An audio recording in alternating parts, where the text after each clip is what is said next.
esta palabra en la noche de hoy, esperando que sea de gran bendición a cada una de sus vidas. Si a usted no ha buscado la porción bíblica para esta noche, la encontramos en el Evangelio según San Juan, el capítulo 8, los versos desde el 1 al 11. Evangelio según San Juan, capítulo 8, versos del 1 al 11 será la palabra que consideraremos para estudiar en la noche de hoy. Nuevamente, bienvenidos y bienvenidas a todos y a todas que en esta noche se conectan con nosotros y que hacen también esa parte, ¿verdad?, de labor de evangelista, compartiendo con los contactos que usted tiene en esta hora. Oramos juntos y juntas, mis amados hermanos y hermanas. Padre, gracias te damos por la bendición que tú nos has dado en este día de poder estar, oh Dios amante y Dios bueno, en tu presencia. Gracias por todas las bendiciones que de ti hemos recibido a través, Señor, de todo este día. Te pedimos, Dios, en esta hora, que tu presencia, Señor, sea una realidad, Padre amado, no solamente aquí en mi casa, sino en la casa de cada uno y cada una de nuestros hermanos y hermanas, amigos, amigas, Señor, que se conectan de distintas partes de Puerto Rico y de distintas partes del mundo, por este privilegio hermoso de poder compartir la palabra juntos y de poder crecer en tu espíritu, Señor, y al amparo de tu gracia, Señor amado. Te agradecemos, Padre. Te pedimos, Señor, que tú nos des sabiduría de lo alto, que nos dirijas, Señor, de manera extraordinaria y que en esta noche podamos ser edificados y edificadas a la mayor gloria de tu nombre. En el nombre poderoso de Jesús oramos y te damos gracias, Señor. Amén, amén y amén. Gloria al Señor. Bienvenidos, bienvenidas nuevamente, hermanos y hermanas que en esta hora se conectan con nosotros. Desde Carolina tenemos ahí a nuestro hermano Domingo y por ahí también tenemos a nuestra hermana Verónica Méndez, que también se une todos los martes y los jueves con nosotros para adorar, orar y compartir esta experiencia juntos y juntas. A Dios le damos toda la gloria y toda la honra. Yo no sé si usted ha tenido un día difícil. Mi día ha sido interesante, ¿verdad? No he tenido prácticamente un minuto, un espacio libre por distintos compromisos que tenía y he estado casi todo el día. Llevo más de 6 horas conectada a través de los medios virtuales en distintas experiencias que he tenido en este día. Así que ha sido un día de mucho cansancio, pero llegar a este espacio, llegar a este momento de adorar, de estar juntos, de compartir la palabra, pues me entusiasma y me anima para continuar. Así espero que la palabra de esta noche sea de alta edificación para cada una de nuestras vidas. Buscamos rápidamente en el Evangelio según San Juan, el capítulo 8, Evangelio según San Juan, capítulo 8. Los versos del 1 al 11. Y dice así la palabra del Señor. Y Jesús se fue al monte de los olivos. Y por la mañana volvió al templo. Y todo el pueblo vino a él. Y sentado él les enseñaba. Entonces los escribas y los fariseos le trajeron una mujer sorprendida en adulterio. Y poniéndola en medio le dijeron: Maestro, esta mujer ha sido sorprendida en el acto mismo de adulterio. Y en la ley nos mandó Moisés apedrear a tales mujeres. Tú pues, ¿qué dices? Mas esto decían tentándole para poder acusarle. Pero Jesús, inclinado hacia el suelo, escribía en tierra con el dedo. Y como insistieran en preguntarle, se enderezó y les dijo: El que de vosotros esté sin pecado, sea el primero en arrojar la piedra contra ella. E inclinándose de nuevo hacia el suelo, siguió escribiendo en tierra. Pero ellos, al oír esto, acusados por sus conciencias, salían uno a uno, comenzando desde los más viejos hasta los postreros. Y quedó solo Jesús y la mujer que estaba en medio. Enderezándose Jesús y no viendo a nadie sino a la mujer, le dijo: Mujer, ¿dónde están los que te acusaban? ¿Ninguno te condenó? Ella dijo, ninguno, Señor. Entonces Jesús le dijo, ni yo te condeno. Vete y no peques más. Ni yo te condeno. Vete y no peques más. Y precisamente ese es el tema que he seleccionado para este estudio de esta noche. No te condeno. Camina al arrepentimiento, a tu transformación. No te condeno. Camina al arrepentimiento, a tu transformación. Y durante este tiempo, durante este tercer trimestre, hemos estado estudiando la sencillez en las enseñanzas de Jesús. Y es interesante que después de este estudio viene un próximo estudio acerca de este tema y cerramos el ciclo de este tema de las enseñanzas de Jesús, que a mi entender ha sido una experiencia maravillosa. Jesús había subido a Jerusalén para participar de la celebración de la fiesta de los tabernáculos. La fiesta de los tabernáculos la encontramos, esa celebración en Jerusalén, en el capítulo 7, en el capítulo anterior al que hemos leído. En el verso 53, mire cómo dice, cada uno se fue a su casa. La fiesta había terminado y cada uno se había marchado a su casa. Sin embargo, el escritor de Juan hace la salvedad y dice, cada uno se fue a su casa y Jesús se fue al monte de los olivos. Y quizás una palabra que quedaría muy bien ahí en esa expresión, como solía, se fue al monte de los olivos. El monte de los olivos era un lugar bien frecuentado por Jesús.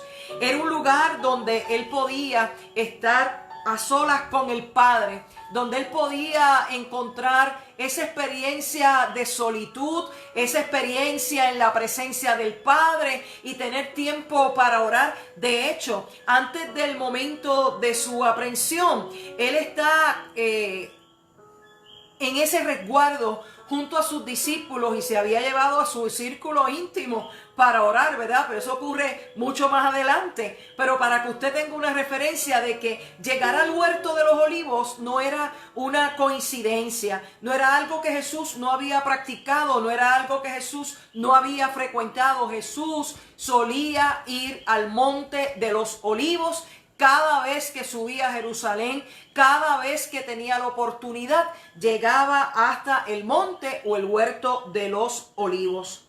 Y muy seguramente había estado en aquel lugar, cada cual se había ido a su casa, pero él se fue al huerto de los olivos y yo quiero pensar que seguramente durmió allí.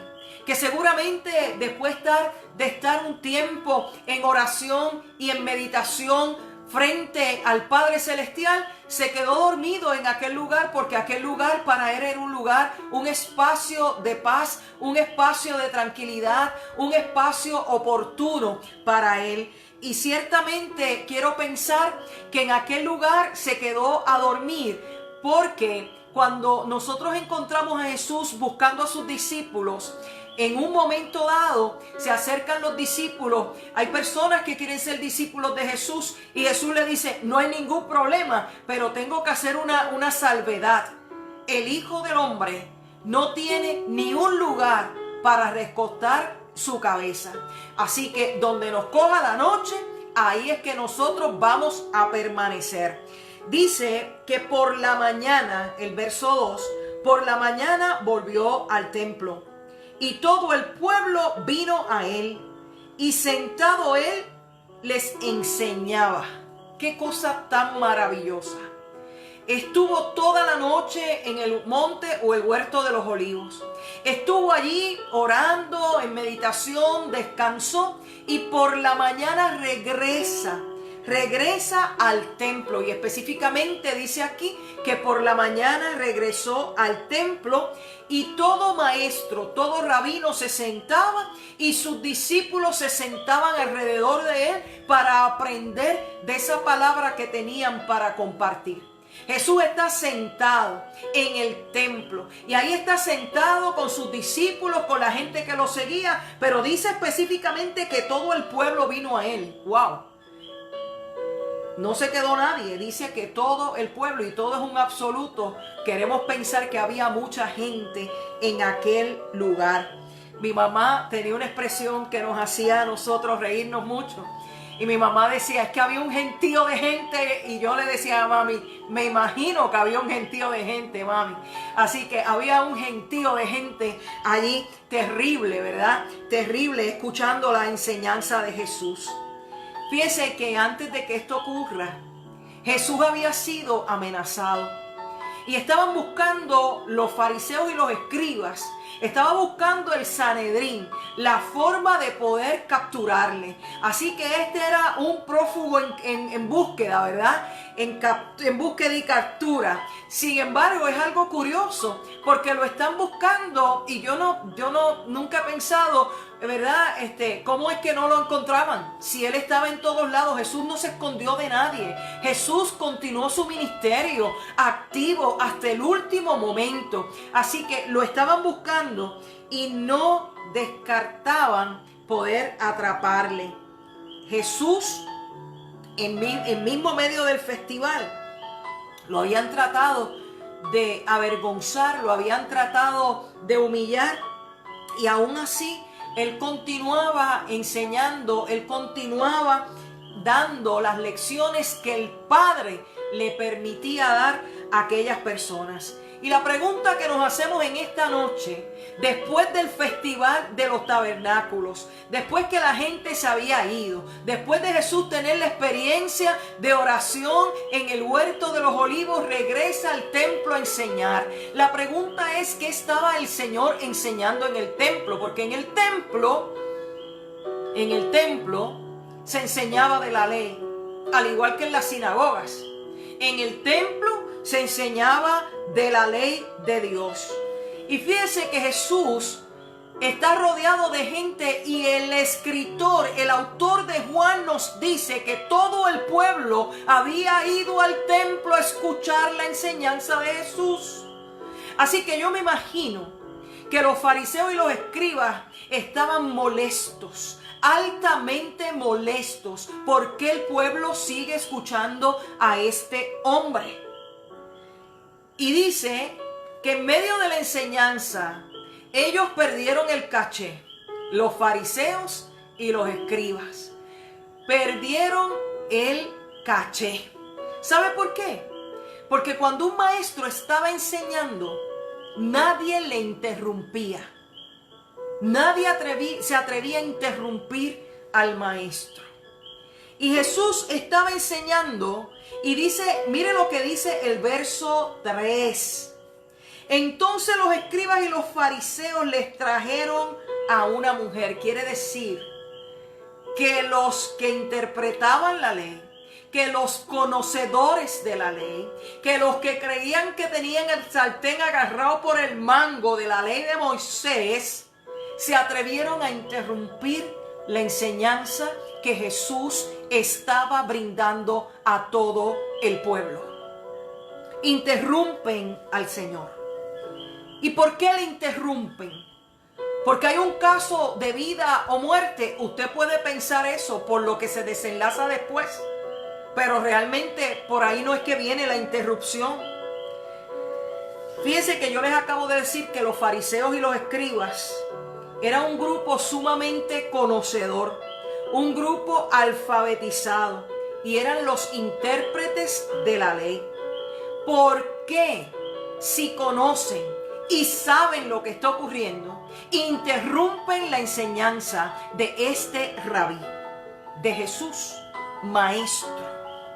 Sí, la interrumpen porque estaban airados, porque tenían molestia, porque eran soberbios, estaban airados por el éxito de las enseñanzas de Jesús, porque Jesús enseñaba de forma sencilla, que la gente pudiera entender, que la gente pudiera recibir esa palabra, que la gente pudiera tener una mayor comprensión de lo que estaban enseñando. Cuando enseñaban los otros rabinos, los otros estudiosos, la gente no podía comprender porque ellos hablaban para su élite, pero no hablaban para el pueblo. Y el Cristo que usted y yo conocemos, el Jesús, el Maestro que usted y yo conocemos, siempre daba una enseñanza sencilla, pero con un poder transformador extraordinario. Alabado sea su nombre.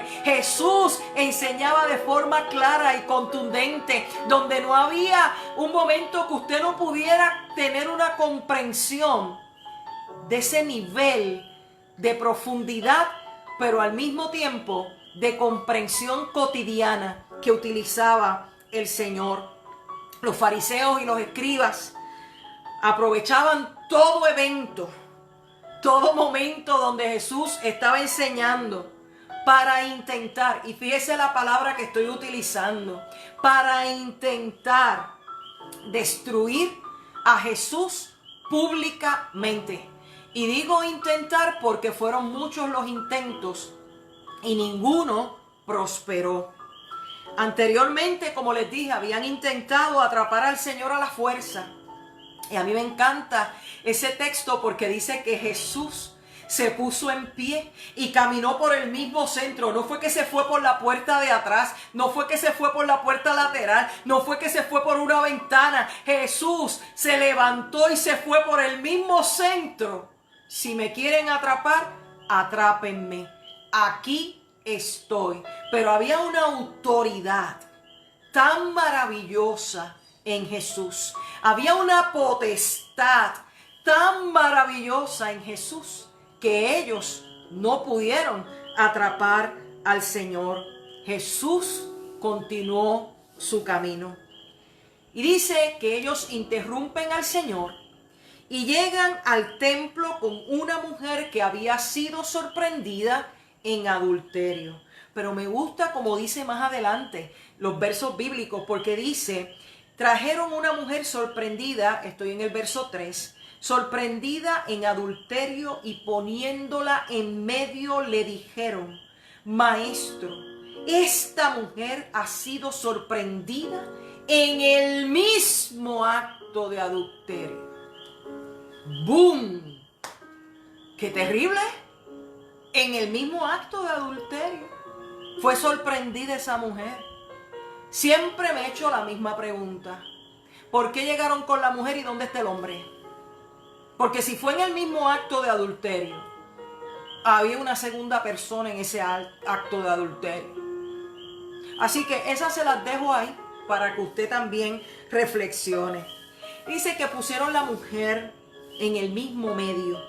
Y yo quiero pensar, y yo no quiero que los hombres que están escuchándonos en esta noche se ofendan, pero yo quiero pensar que si las mujeres en aquel tiempo eran tratadas como propiedad, como posesiones, porque una gallina, una vaca, una cabra, una oveja era igual a tener una mujer. Era lo mismo, el mismo valor que tenía la cabra, la vaca, tenía la mujer.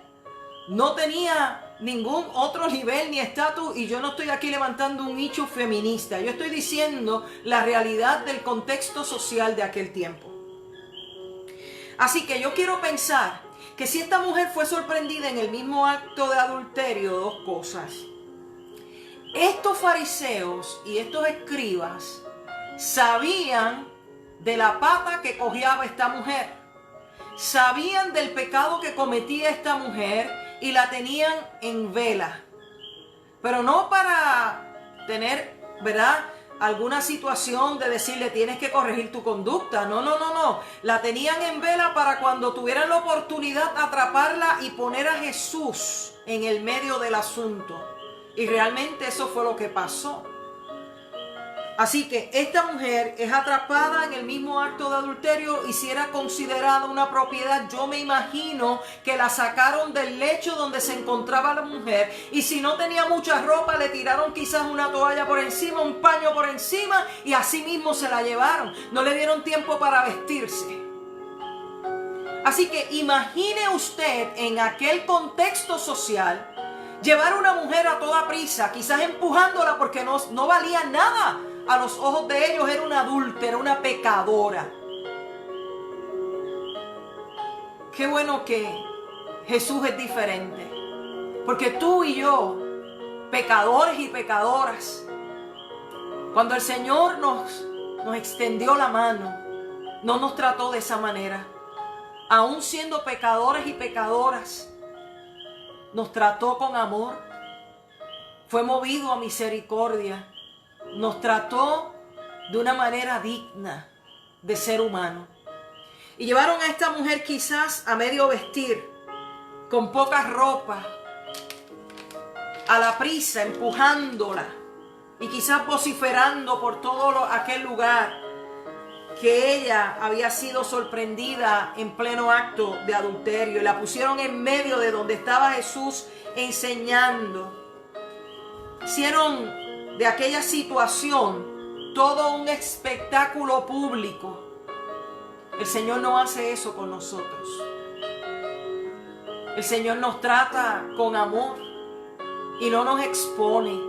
Al contrario, el Señor nos bendice, nos restaura, nos limpia y después nosotros damos testimonio de lo que Dios ha hecho con nosotros. Amén.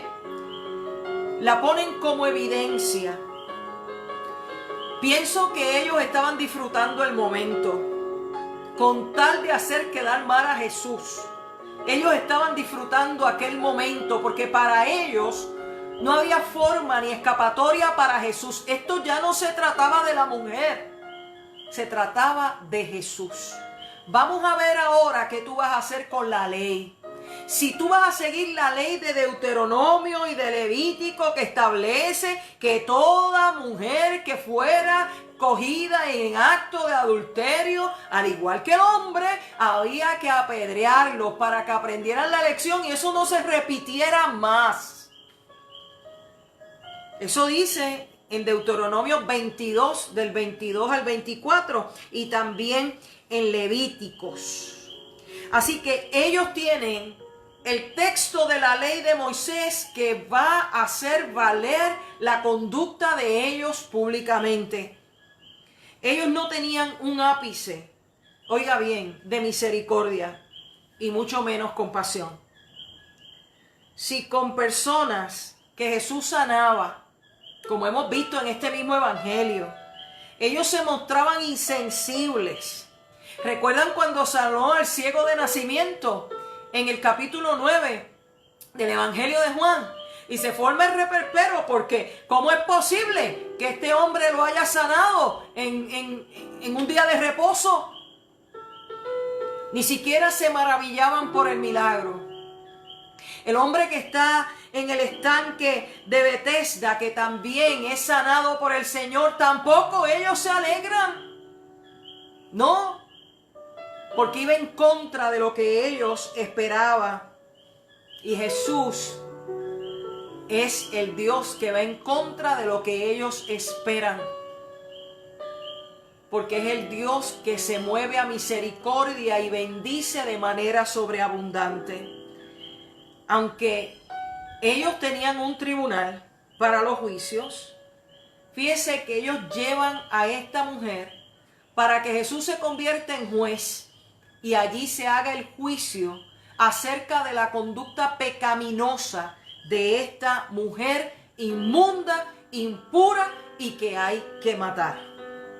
Fíjese que ellos llegan donde Jesús para que sea Jesús quien juzgue y presentan el caso y traen las pruebas, pero las pruebas están a media, porque una mujer no adultera sola, un hombre no adultera solo, tiene que haber otra persona para el adulterio.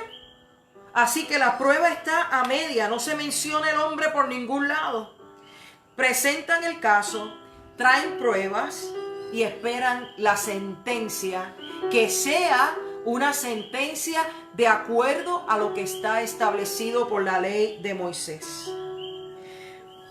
Por tanto, estaban presentando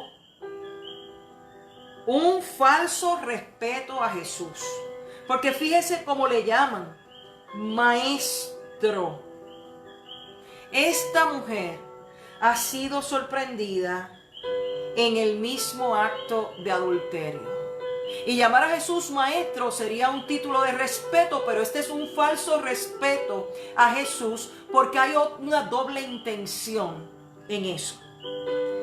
Otorgarle el título a Jesús de maestro, como si de verdad ellos tuvieran en su corazón ese deseo genuino de llamarlo maestro.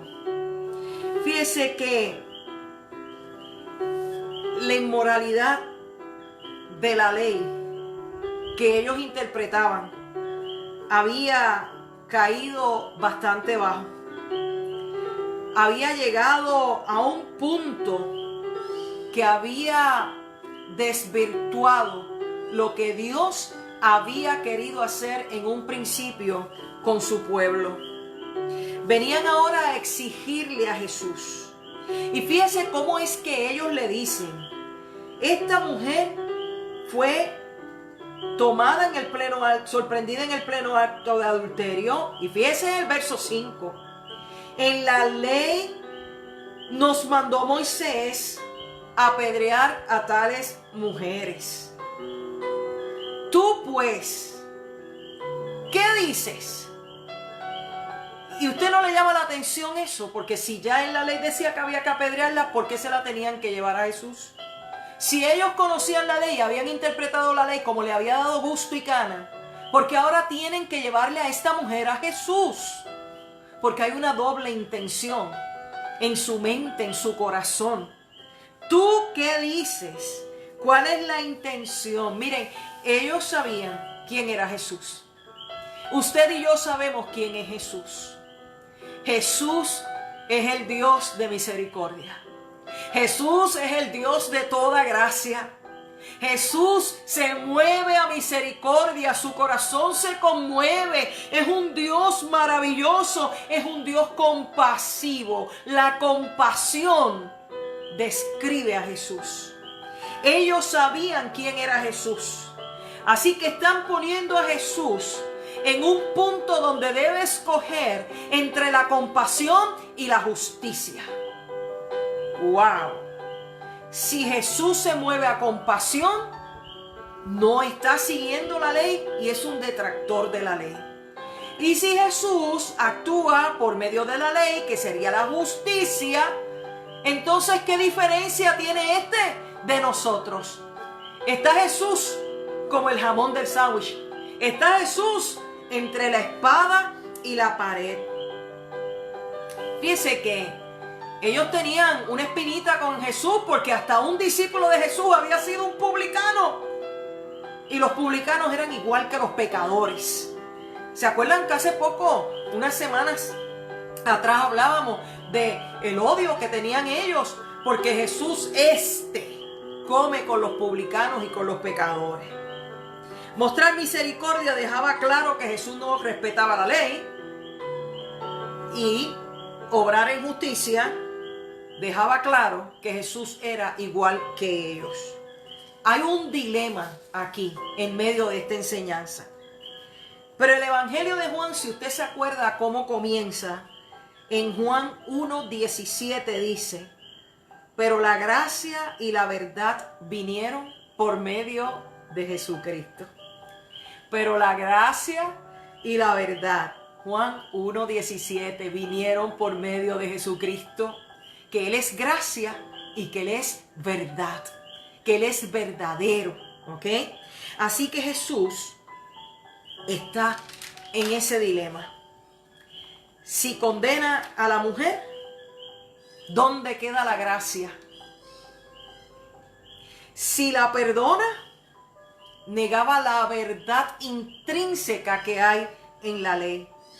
Si condena a la mujer, para que la apedrearan, le traería problemas con los romanos, porque las autoridades romanas no permitían a los judíos ejecutar a nadie. Por eso es que el Sanedrín tiene que ir donde Pilato y donde Herodes para suplicarle que sean ellos los que ordenen matar a Jesús, porque los romanos no permitían que, aunque la ley judía decía que a tales mujeres había que apedrearlas, ellos aún así tenían que buscar un permiso de Roma para poder hacer el ejercicio.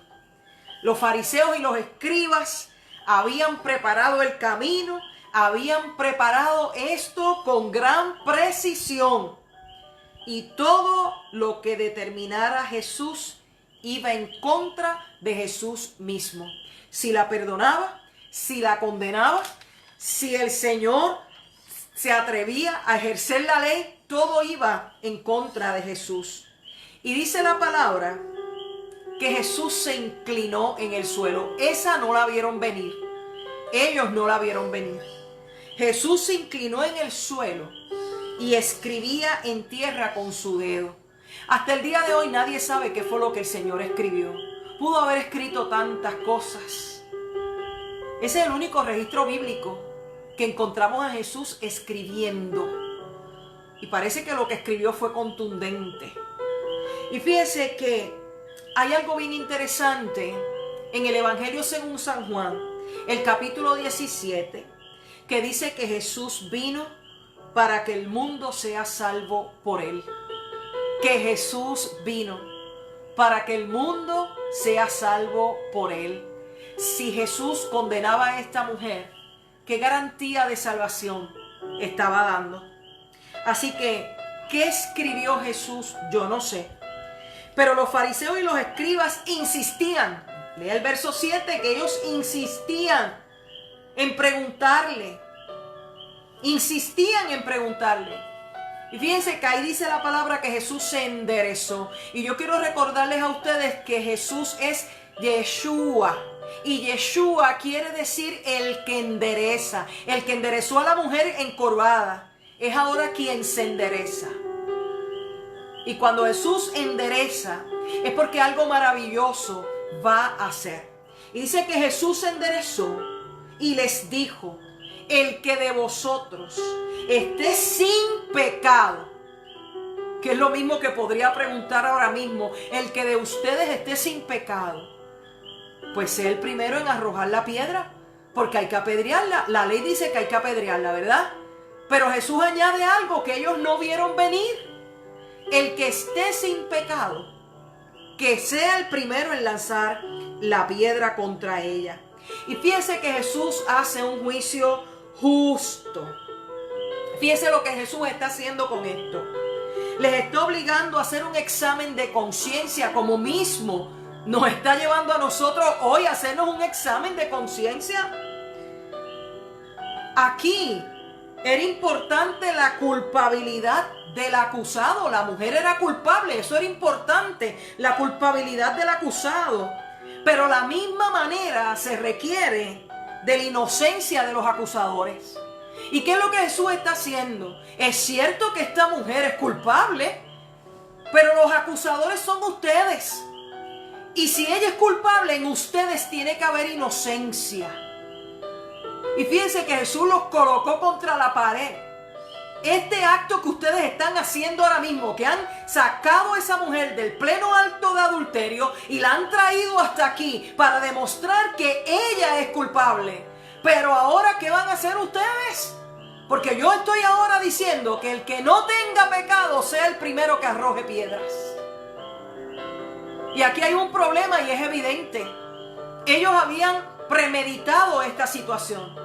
Ellos habían tenido premeditación, alevosía. Ellos habían buscado y rebuscado para traer a esta mujer y presentarla al Dios que es toda sabiduría, el que conoce todos los corazones, que no hay secretos en ningún corazón para Dios. Así que está aplicando la ley. Ella es culpable por lo que establece la ley, pero ustedes son inocentes, porque ella como acusada tiene que demostrarse que es culpable, pero para ellos como acusadores tenían que demostrar que eran inocentes. Les he dicho y les he repetido que Jesús no está negando la culpabilidad de la mujer. Pero la pregunta no era si la mujer era culpable, porque ellos una y otra vez insistieron y dijeron que esta mujer fue atrapada en el pleno acto de adulterio, nada más con el testigo. Pero los acusadores le está preguntando, ¿y ustedes están libres de pecado para acusarla a ella de ser pecadora? Porque los pecados no se dividen en grandes y pequeños, en si son rosas o son blancos o son mentiritas piadosas. El pecado es pecado, no importa de dónde venga, ni de quién venga. El pecado es pecado. Ella era pecadora, pero los que la acusaban estaban libres de pecado. Tampoco, y anote eso bien, tampoco Jesús dijo que la transgresión de la mujer era insignificante, que eso era algo suave, que era una bobería. Tampoco dijo eso. Ni tampoco dio permiso para adulterar. Jesús lo que hizo fue confrontar a los detractores con sus propios pecados. Pues lo que estaban haciendo no era necesariamente contra la mujer. Estaban pecando contra Dios, porque estaban buscando la forma de condenar al Hijo de Dios. Si ellos pretendían que Jesús fuera el juez, debían saber que ellos también serían juzgados, porque Jesús es un Dios maravillosamente equitativo para todos por igual. Y dice la palabra que después que Jesús dijo esto, en el verso 8, vuelve a inclinarse hacia el suelo y siguió escribiendo en tierra. Ya él determinó la sentencia. Ella es pecadora, pero el que esté libre, el que no tenga pecado, que la apedree. Y es interesante porque él sigue escribiendo en el suelo. Y yo quiero pensar que Jesús, que es todo amor y que puede ver cuando a alguien se trata de avergonzar. Si esta mujer la tomaron en el pleno acto de adulterio y la llevaron casi sin ropa a aquel lugar, porque yo no creo que le dijeron, pues vístete para llevarte hasta allí. Él sabía que esta mujer tenía vergüenza por estar medio desnuda en aquel lugar que era el templo. Jesús sabía lo que iba a enfrentar en la cruz del Calvario, y mucha gente piensa que al Señor le pusieron ahí, como yo digo, un culerito ahí para taparlo. Jesús fue a la cruz al desnudo, porque esa era la vergüenza que ellos querían exponer al Señor. Así que Jesús sabía la vergüenza que se siente estar al desnudo delante de los acusadores. Y yo me imagino que con todo su amor, él prefirió estar inclinado y no mirar la desnudez de la mujer para no hacerla sentir más mal de lo que se estaba sintiendo en aquel lugar. Porque el Señor nunca va a hacer que nosotros nos sintamos de esa manera mientras Él esté presente en nuestras vidas. Se volvió a inclinar. Y perdónenme, pero es que eso me conmueve, porque el Señor no se goza de nuestro dolor, no se goza de nuestra vergüenza, y no nos hace avergonzarnos más. El Señor que yo conozco es amor, es amor, y como ama, lo demuestra con todos sus hechos y sus enseñanzas. Él se inclina y le permite un espacio para que ellos mismos se examinen. Él no dijo nada más. Él no dijo nada más. Siguió escribiendo en el suelo. La incomodidad ya no estaba del lado de la mujer únicamente. La incomodidad atrapó a los acusadores. Ellos comenzaron a retirarse uno a uno, y dice la palabra, desde el más viejo hasta el más joven, porque comenzaron a sentir vergüenza de lo que habían hecho y se retiraron. No necesariamente significa que se arrepintieron, es que no podían permanecer ante la luz de Cristo.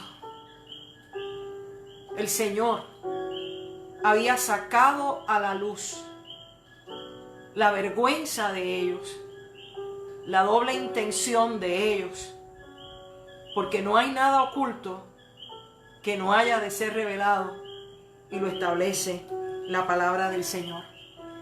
Y cuando todo quedó al vacío, el Señor le pregunta a la mujer: ¿dónde están los que te acusaban? Y le hace una segunda pregunta: ¿ninguno te condenó? Porque él no estaba mirando, él no miró, él habló y se inclinó. ¿Dónde están? Entonces Jesús muestra aquí su misericordia y su compasión. Fíjense que dice: yo sé que tú pecaste, pero yo no te condeno. Y le da un consejo maravilloso, el mismo que te dio a ti, que me dio a mí cuando nos encontramos con él. Vete y no peques más. Vete y no peques más. La misericordia del Señor no es licencia para pecar. La misericordia del Señor es licencia para arrepentirse y dejar que el Señor transforme nuestra vida todos los días. La misericordia del Señor es para ofrecer un camino a la transformación, para abandonar el pecado. Y abandonar el pecado es la esencia misma del arrepentimiento, porque cuando usted se arrepiente de corazón, usted de corazón quiere dejar una mala conducta, de corazón quiere hacerlo. La realidad del arrepentimiento de la mujer no se iba a ver en aquel momento, pero se iba a ver más adelante en su conducta futura. Yo quiero pensar que esta mujer que tuvo un encuentro a solas con Jesús, porque cuando sus detractores se retiraron, ella tuvo un momento a solas con Jesús. Y yo quiero pensar que Él la miró con ternura, con compasión, con misericordia, con dignidad. Y yo quiero pensar que esa mirada de compasión, de dignidad, con la cual el Señor la miró, fue suficiente para quedar atrapada en las redes de la gracia y decidir enmendar su vida, cambiar su conducta y ser transformada por el poder restaurador de nuestro Señor Jesucristo. Para mí hubo un cambio radical en la vida de esta mujer. El Señor le dice: no te condeno, no te condeno. Vete y no peques más. ¿Qué quiere decir esto? Yo no te condeno. Camina hacia el arrepentimiento. Camina a tu transformación. Yo no te condeno, así que no te voy a apedrear. Te voy a dar una oportunidad de vida para que te arrepientas, para que seas transformada y para que goces de mi gracia y de mi amor. Hoy el Señor hace lo mismo con nosotros. Hemos pecado contra el Señor, pero en esta hora, si hay un verdadero arrepentimiento en nuestro corazón, el Señor nos está diciendo lo mismo. No te condeno. Vete y no peques más. Camina hacia la vida. Arrepiéntete y deja que mi espíritu te transforme en esta hora.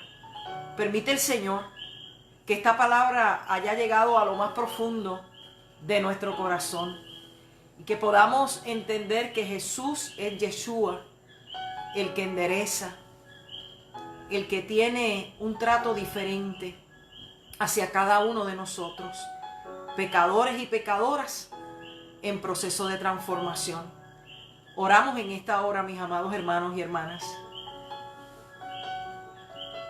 Señor, gracias. Gracias por tu amor. Gracias por tu palabra, porque sigue siendo eficaz en medio de nuestras vidas. Gracias porque en algún momento de nuestras vidas tú nos has dicho: yo no te condeno, vete y no peques más. Señor, gracias por esa oportunidad de misericordia y de compasión que solo tú puedes tener para nuestras vidas. Te pedimos, Dios, en esta hora que sigas obrando en nuestros corazones y en nuestro espíritu y que podamos entender esta enseñanza. Tú no estás a favor del pecado, tú no estás a favor de las malas conductas, pero tú tienes una nueva oportunidad para cada uno de nosotros, Señor, para que podamos enderezar nuestra vida delante de ti y del mundo entero, para que podamos dar testimonio de tu gracia, de tu amor y de tu poder. Recibe toda gloria y toda honra en esta hora, Señor. Te suplicamos, Dios, que sigas obrando en medio de la vida de tu pueblo y que sigas levantándonos con tu poder y con tu gracia para tu gloria y para tu honra. En esta noche te agradecemos, Señor, por tu palabra y por este espacio maravilloso que tú nos has dado para compartir juntos y juntas. Y te pedimos, Señor, que de manera extraordinaria tu bendición sea con todo tu pueblo que está aquí reunido en esta noche y que estamos recibiendo tu palabra. Te presentamos nuestras vidas y te pedimos que tu bendición sea con cada uno de nosotros, Señor. En el nombre del Padre, del Hijo y del Espíritu Santo. Amén, amén y amén. Gloria al Señor. Mi amado hermano y mi amada hermana, qué bueno que usted pudo estar en esta noche con nosotros. Qué bueno que pudimos recibir esta enseñanza del Señor. Permite el Señor que la valoremos extraordinariamente y que no la veamos como un capítulo más, como un relato más en el Evangelio del Señor. Yo les espero a ustedes el próximo jueves a las 7 de la noche en nuestro tiempo de oración y refrigerio espiritual. Espero que usted tenga una noche maravillosa, una noche tranquila y que ese Dios de compasión y misericordia vuelva a mirarle a usted de manera extraordinaria y usted se deje ver por el Señor.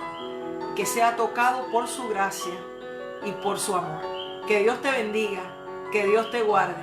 Nos vamos a volver a encontrar.